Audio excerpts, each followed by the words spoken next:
Ladies and gentlemen, it's me, James Sweeney, coming at you this Monday afternoon from the studio here on Wall Street. I'm in a good mood. I'm full of energy. I'm watching the Euros right now.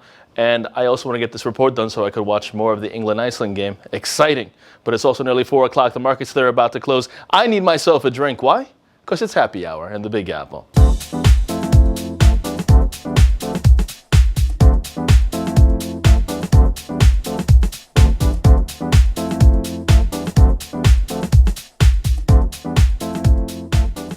Now, U.S. stocks, they are lower this Monday afternoon with both the Dow and the S&P extending their post-Brexit sell-off. Now, the major indices coming off session lows as the closing bell nears, while on the economic front, market flash services PMI for June coming in unchanged from the previous month at 51.3.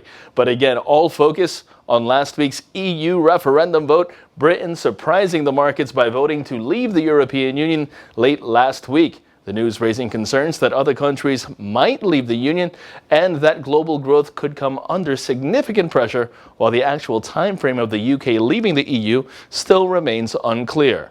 Adding to concerns today, the S&P announcing Monday that it had lowered the United Kingdom's sovereign credit rating from AAA to AA, citing last week's referendum, and the British pound sterling edging below Friday's lows to hold near levels not seen in about 30 years.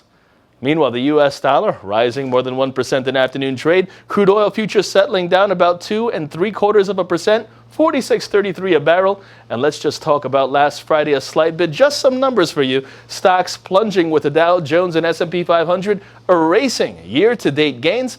Global markets losing a record $2.08 trillion on Friday.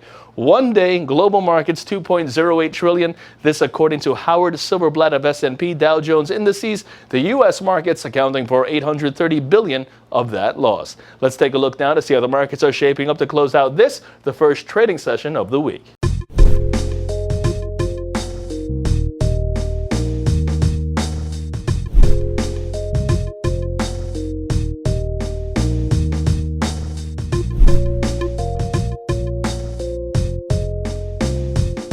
And with that stated, kick back, relax, grab yourself a drink, and let's talk a little bit about sports over the past weekend. Argentina, Messi, wow. The New York Mets, they're just as much of a mess. And what a game today for Italy. Forza Azzurri, unbelievable. In Conte, I trust, as a Chelsea fan. For Modern Wall Street saying, I'll see you guys in the morning, I'm James Sweeney.